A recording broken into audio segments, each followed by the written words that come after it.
Hi friend, I am going to make my naan bread and I wanted to show you how. So what you need is a mixer, you need a package of dry yeast and a cup measuring cup, you need a fourth cup of sugar, you need 1 egg, you need 2 teaspoons of salt, and you need 3 tablespoons of milk. So what I'm going to do is I'm going to take my yeast packet and pour it in, and then I'm going to get 1 cup of warm water going. I'm going to put that right there.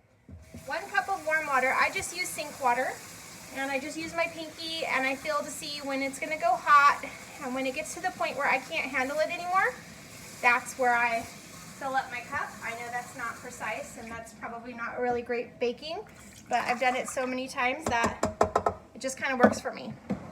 We're just waking up the yeast, and you need warm water to do that. So I'm just gonna mix up the yeast and the water in my mixer, and that's all that's in there. Let me show you. That is all that's in there. Just yeast and warm water, and I just mixed it up, and now you're gonna set a timer for 10 minutes.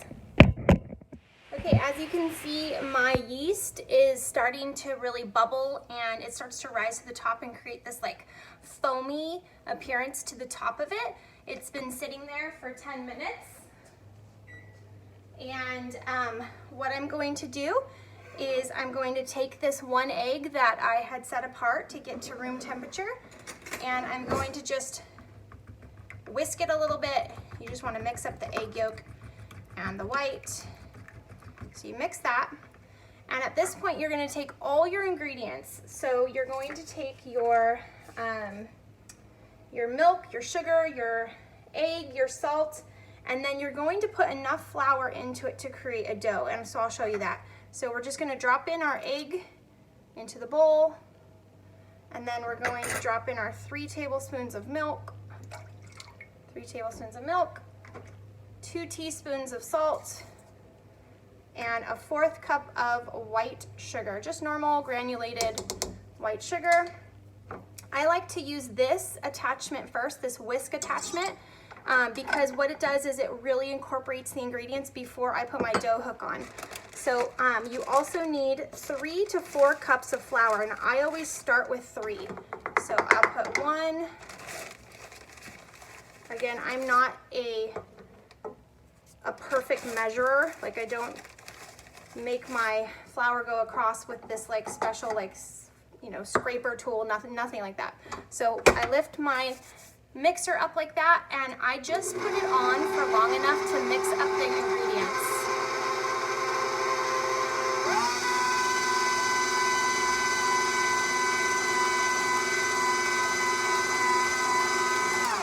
Okay, so about right there. Then I'm gonna take this off. I'm gonna get all this dough out of here. This really isn't a necessary step. I just find that it really does incorporate my ingredients in a lot better than if I just use my dough hook. So you don't have to do this step. You could mix with a spoon or a fork or anything like that. Just what I do. So I scrape it all off, throw that into my sink, and now I put on my dough hook. And I'm gonna let the dough hook go for about 3 to 5 minutes. And then you'll see that the dough is gonna start pulling away from the sides of the bowl and create this like lump in the middle that just kind of like flips around. So when it gets to that point, 3-5 minutes or so, we're gonna take it out and knead it by hand. So I'm gonna start mixing it, and then you'll see me taking it out.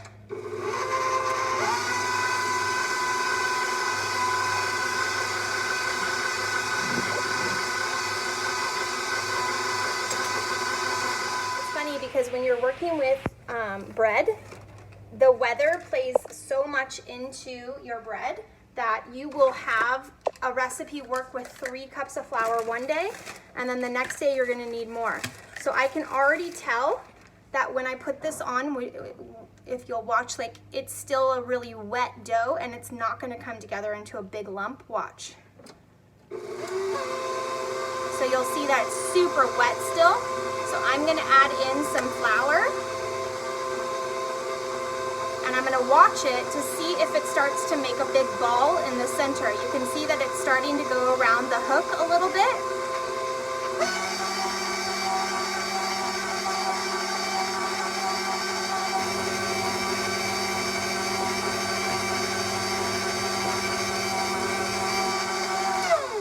So I had just added probably 1/4 cup of flour just now, and it's getting better. It's getting more to a dough-like consistency. So I'm gonna let this run for a minute or so, and you'll see you just want the dough to come in onto that hook and create a ball.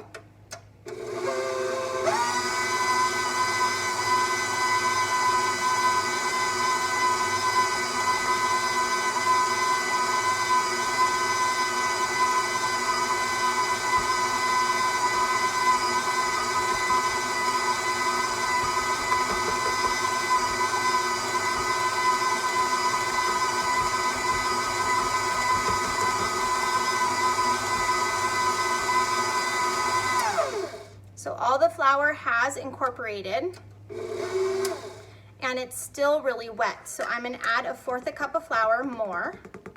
So about 1/4 cup of flour more, and then let the hook go again for about a minute. And I think we'll be at the point where we can turn it out and start kneading it. So I'm gonna put this on for 1 more minute.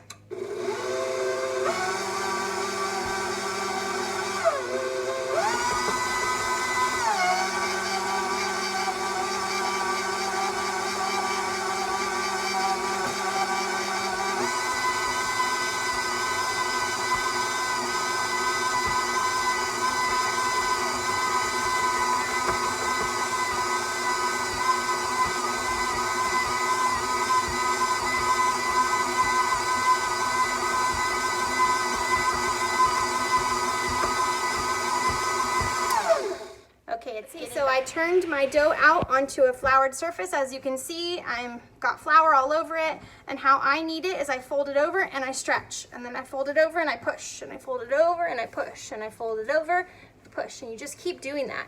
You want to fold it your way, push away, fold it your way, push away. So you're gonna do this for probably like 3 to 5 minutes, and I just keep going over and over and over. What's gonna happen is you're gonna have a really elastic, smooth piece of dough. Right now it's really like floury, and if I were to stretch it, it would start to rip. You see that? So it's not anywhere near ready. So I just gotta keep going back and forth. Let me pull my sleeves up. And I just keep kneading and kneading and kneading. Do this for 3 to 5 minutes. So now you'll see that your dough, I've been kneading for about 3 minutes, it's kind of sticky. And you'll think, well, it's incorporated and it's done.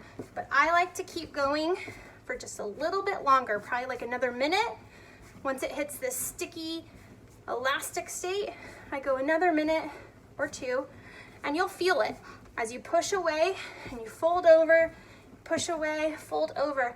If it stops sticking to your hand when you're coming back, like it's still a little bit sticky, so I'm gonna go for about 30 or 45 more seconds.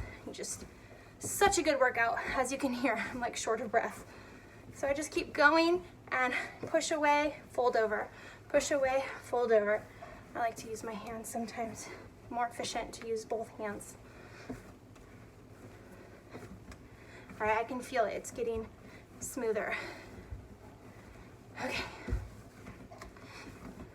So, all right. I'm gonna stop right about there, and you'll see my dough. It's still a little bit sticky, but not like extremely. It's not going on my hands. I could knead it a little bit more if I'd like. But naan bread isn't one of those breads that you have to worry too much about building up the gluten, because you're going to be putting it on a frying, like on a griddle. So you want to take a glass bowl.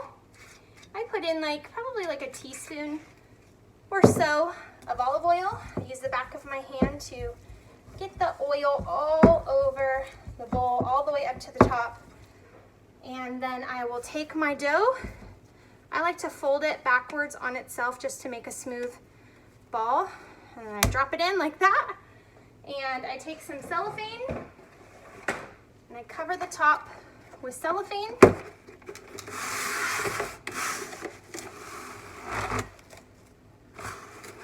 You can also use a damp towel. There's lots of bakers that in their recipes they suggest a damp towel. I used to do that method, and then I started watching the British baking show, that Great British Baking Show, and they all use cellophane. And so I started trying cellophane and it worked so good. And plus the cellophane puffs up, like it starts to get bigger, and so I can see that the yeast is instantly working, which I prefer. So I'm gonna let this rest on my counter right here. You don't have to put it in a super warm place. This is actually called enriched dough because we added egg and milk, and so it takes a little bit longer to build up the fluffiness, I guess, to really proof the dough. So I'm gonna leave it right here on my counter for about an hour. Okay, so our dough has been rising for an hour. I'm gonna take some cellophane, some plastic wrap, and I'm going to put some down onto the countertop, and then another bit of it down on the countertop. Just stretch it out. I line it up like that and just put it on the countertop. I have probably like, I don't know, how many cloves of garlic do I have? 2, 4, 6, and like 2 baby ones. So like 7 cloves of garlic. And you are going to mince them all. So you just need like a pile of minced garlic basically at this point. So I'm gonna mince a whole bunch of garlic, however much you want. In my recipe it says 2 teaspoons, but I mean, come on. I probably do a tablespoon or 2. Can't have too much garlic. I love garlic. So I'm just mincing all my garlic into a pile right there. Scrape that off. There we go. So the equivalent of like 7 cloves of garlic minced. Set this over here for a minute. You are going to need some like non-stick cooking spray. My non-stick cooking spray is just olive oil, and I'm going to spray my cellophane that's down on the ground or down on the counter right here. I just sprayed the whole thing. I'm going to put my garlic, I guess in the video camera you can see it like kind of like right there. Okay, here's my dough. It's been rising for an hour. I'm going to unpeel the top like that. And then, oh my goodness, it smells so good. Now, the enriched dough doesn't get huge because it's growing so slowly because it has so many components in there, but you do want to punch it, and it will not flatten very much because it's just, it's so enriched. And so you see my impression there. It's going to slowly deflate and go down. It just goes down a little bit slower. So I'm going to flip this over just like that. And what I'm going to do is I'm going to start breaking off golf ball size bits of dough. So I'm going to put this right here so you can kind of see it. If I pull from here, yeah. Okay, so I just grab the dough like this, and I'm going to break off like a golf ball size bit of dough. I'm going to take a little bit of garlic. I don't know how much that is, but I just pinch worth. I rub it in, and I just start folding this over till it makes a smooth side, and I tuck it all into the back. Like you can see, this is the back side, but I usually do it from this side, and I just use my fingers to tuck it all up inside, and then I set it down right there. And I continue doing golf ball size. I open it up a little bit, I put in a pinch of garlic, I spread in the garlic, and I just start folding it over like that, and I work to make a smooth ball. The technique, I have no idea what this is called, but you take the dough and you rub it over the top down into the back. Makes a smoother ball. Another golf ball size, and I take some garlic, I smooth it in, and then I start turning it over, incorporating that garlic, and also making a smooth top. And you do this until you have all of the balls done. Okay, as you can see, I balled up all of the dough. I worked the garlic into it. Now I have my vegetable oil. I'm gonna spray just the tops of all of these with some vegetable oil. I use olive oil, and then I'm gonna spread a layer of cellophane over the top again. And I press the edges, not the middles, because they're gonna rise again. So I stretch this out again over the top. And then I just push down along the edges, kind of like to seal it so no air gets in there. And this is going to sit for 45 minutes. So set a timer, and it's gonna sit for 45 minutes and rise again. This is the second rise. So as you can see, my doughs have puffed up. I'm gonna take 2 of them, put them there, and then there. I'm gonna take 2 of them and put this video camera right here so you can see. Hopefully you can see pretty good right there. Okay. You want to keep your doughs covered on the counter unless you're working with them. I'm going to take a little bit of flour. I'm going to flour my doughs on both sides. Flour the dough on both sides. And you need a rolling pin, which you need to flour your rolling pin also, but you guys know that. Flour your rolling pin. And then, working on one at a time, you just roll out your naan bread, flip it over. You want to make it like oblong shaped. I like to do them oblong shaped. So about, I don't know, an 1/8 inch rolled out. I'll do this one, same thing. Want to roll it out about an 1/8 inch. Put some more flour on there if you get low on flour. Okay. All right, once you've got your 2 oblong shapes in a really hot, like probably medium heat, Cuisinart skillet, nothing's in there, just straight hot pan. You lay them down in the pan. Let me show you. They're just in the pan. Let them cook about 2 minutes on each side, but what you're gonna notice is they're going to start bubbling up really puffy. So I'm going to pause this and show you. Okay, it's been about 2 minutes. I'm gonna take this out of the pan.